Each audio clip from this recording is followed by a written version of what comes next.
As we're beginning our season of reflection in anticipation of Easter, we're going to be doing these video devotional times and just kind of looking at the book of Job and the discourses that take place in there and how they apply to our own spiritual walk, our own role as a disciple of Christ. So we're going to begin in Job chapter 4, which is Job's friend Eliphaz, and looking at some of the things that he says to Job for the next few days and how that ties into our own personal walk. So in Job chapter 4, Eliphaz is going to answer Job, and he begins this whole thing.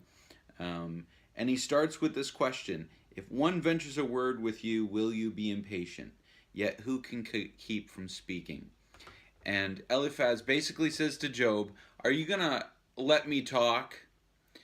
Now, when we look at these people, we have to remember that these are people who are going to say a lot of things that sound really good, but are not, they're really off base. They're not accurate at all.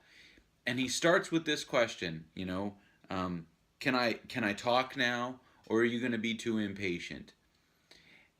And the curious thing is that Job has been sitting there in the ashes for days as these friends have been around him. And he begins a lament. And his lament fills up chapter 3.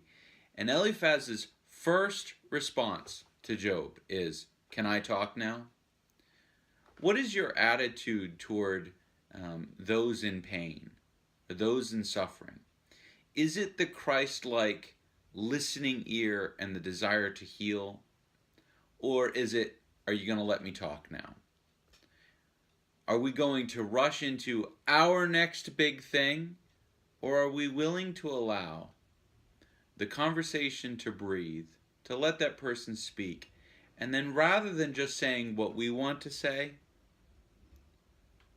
responding thoughtfully, carefully, and spiritually to what they've said and the pain that they are in?